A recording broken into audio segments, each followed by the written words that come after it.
Hello, welcome back and welcome in. My name is Nikki Wheeler. If you're interested in gaming, go subscribe to my other channel and follow my Twitch to see my gaming live. Now, let's start this video. Today, I will be discussing Harry Styles. Many know him from the popular boy band One Direction with hits like Story of My Life and What Makes You Beautiful, but as a soloist, Harry has made a name for himself, first releasing after the One Direction split with a self-titled album, Harry Styles. He does a fine job of delivering a statement of independence while staying true to the pop sound that he wanted. Styles crafted an album that ranges from intimate to epic while always keeping the focus on his vocals and doing a little self exploration in the lyrics. It is very similar to One Direction, but the difference is that with just one guy singing all of the songs, Harry Styles sounds more focused and personal. And his voice is a thing of passion and beauty, especially in songs like Only Angel, Sweet Creature, and Kiwi. Starting with Sweet Creature, this song is definitely my favorite Harry song over all of the albums. In a lot of Harry songs, he mentions relationship troubles like Meet Me in the Hallway and Two Ghosts. And similar to those songs, Harry has hope that he and his partner belong together and they should figure out a way to resolve their problems. The title itself gives you a lot to think about because sweet makes sense because Harry loves and enjoys spending time with his partner. Creature is what makes this phrase odd. It's almost like Harry finds this person foreign or even weird. Maybe Harry just can't understand this person like he wants to. Harry's partner may be a mystery to him, and he still loves them and cherishes her, so he wants to keep fighting for their relationship. Though I have heard this song was about his sister, so all of the previous statements could just be completely retracted in the romantic sense at least. Then you go into a song like Only Angel. It starts off sweet and slow musically and then kicks off with some intense rock and roll beats. If Carolina was obsessed with feeling good, Only Angel is equally smitten with feeling bad, engaged with its own perversity. The saccharine of the beginning few seconds stems from the song title being about an angel.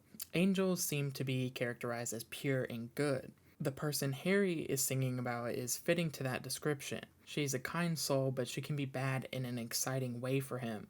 The person Harry is talking about is very enticing and may be playing hard to get, and Harry's falling for it with reckless abandon. This song is a great example of abjection to me. She's an angel, elevated, and he's crawling across the floor to worship her at her feet.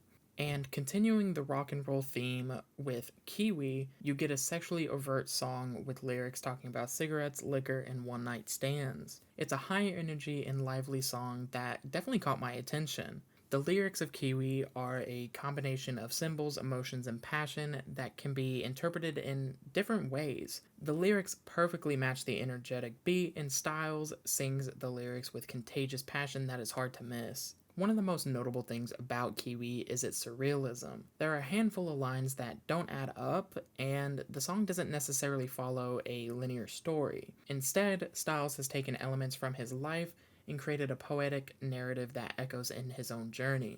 Overall, this album was sickeningly amazing. The lyrics and music just come together so much easier than any of his other releases.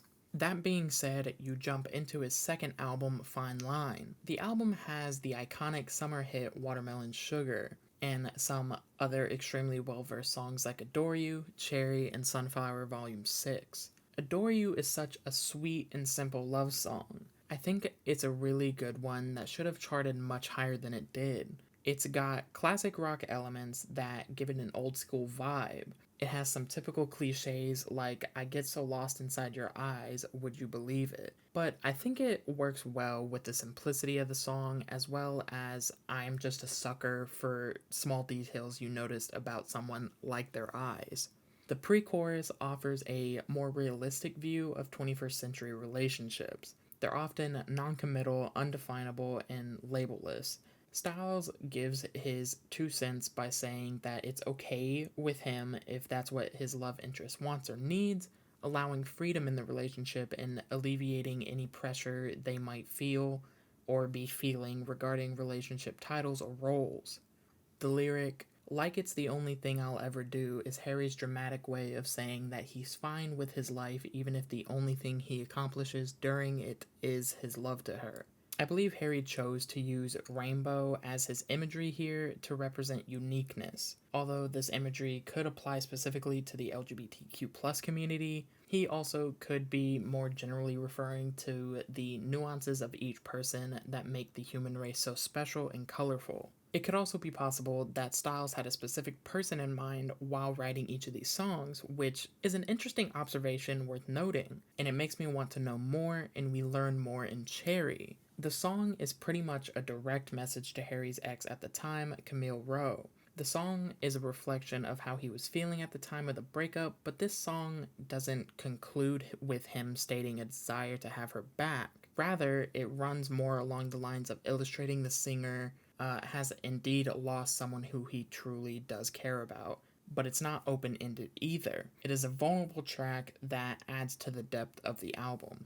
If you notice the pattern when listening to Fine Line, you can tell. In the back half of the tracks, Harry becomes more reminiscent of his personal life and relationships. In Cherry, with Camille Rowe and friends, he still keeps in touch with her friends because during the relationship they became his friends as well. It shows that he was very serious about her and because he took the time to really embrace her world. Now, in Sunflower Volume 6, a sunflower represents goodness, brightness, and purity.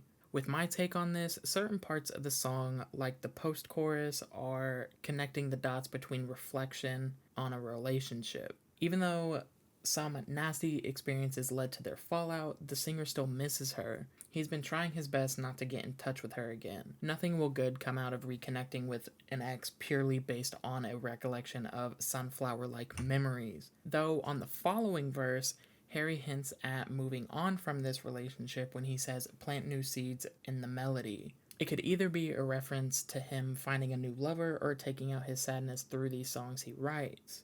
The song is a summer staple and about a summer romance, though some talks of more serious love may say otherwise. Being the second album, it's a test of the artist's tenacity and more factors are involved than just the music itself. It's a measure of lyrical, contextual, and conceptual maturity, and I think Harry passed with flying colors. The album is well put together and was remarkably composed. The only bad thing I can say about it was the length of some songs, taking up some of the time from others, and it kind of diminished their shining moments.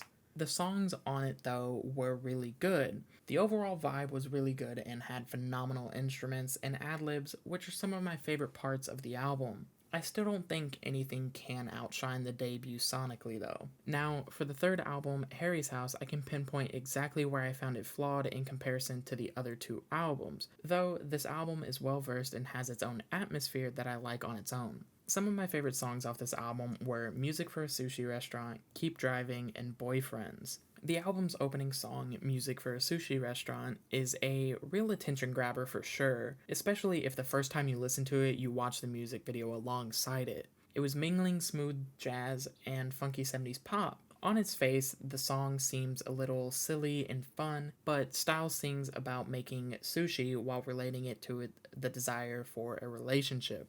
Using food as a metaphor is pretty on brand for Harry too, since we know watermelon sugar has not a damn thing to do with watermelons. The song opens up with a synth riff that sets up the verse and chorus for a swing and progression. The intimate, soft-spoken delivery from the singer paired with the aforementioned four-on-the-floor groove over a repeating bass line that has an eternal sound that makes the song so good, which is definitely a good opener. Later in the album, we have Keep Driving. In between these tracks are songs that are kind of repetitive to me in subject, but each song was really good. But Keep Driving made me stop and actually sit on the album for a little bit. It has a soft and loving track with an observation about a long-term relationship worth holding on to despite the presence of troubling truths and general chaos. The more concerning aspects represented by an increasingly chaotic chorus all ties into one question. Should we continue this journey throughout life together? The scenery has been set instantly from the first verse through a basic stream of consciousness writing technique. It implies that Harry will be using the verses on the song to reminisce once again like on Sunflower Volume 6. While in the chorus, he snaps back to reality and asks if they should continue driving. He goes back into verse 2 reminiscing again. But this one is far more important lyrically, because it actually follows a songwriting rule as well as the last line being completely heartbreaking. I Will Always Love You is arguably the most blatant Harry has ever been in a romantic song. He's not using flowery language and poetry. The many different parts of life, the domestic, exciting, and chaotic times are all shared within the comfort of one car on the same journey. However, above all of that, there is something else. Something that starts the song and ends it too. A willingness to make things work and continue being in this relationship together. There's a communication that stops the chaos, which is why this song is so comforting in a way. Finally, you have my favorite song off the album, Boyfriends. I imagine this song as a self-reflection or detachment piece where Harry is viewing and commenting on himself and maybe even excusing some of his behaviors, like, they don't know, they're just misunderstanding you. He is also talking in general as well, but I like to picture it as an inward look because self-analysis songs are always a hit. He's saying boyfriends tend to take their girlfriends for granted. Once they're on the hook, boyfriends tend to lose interest. The honeymoon phase wears off and their minds plot the next adventure while this girl is still wrapped around their finger. Stylistically, this song follows the keep driving trend as it is soft-spoken again and digs deeper into wounds that are fresh. And with that, I think I will move into the rankings of the albums, and this is a best to worst scale. At number 1, I have the debut Harry Styles, and number 2 is Fine Line, and number 3 is Harry's House. I think each album has been their own, and hopefully future releases will as well. None of these albums are horrible in any way whatsoever, but I think stylistically Harry strives in the rock and roll influenced pop musically, but lyrically I think some of the best work was in Harry's House because of all the metaphors and euphemisms with a mix of straightforward phrases. Out of all of the One Direction members, I believe Harry has had some of the most potential, and it has definitely worked out for him, and I wish him luck in future releases. If you enjoyed this video, give it a thumbs up and subscribe for more content like this. If you want to see a particular person covered, comment down below, and until next time, bye guys.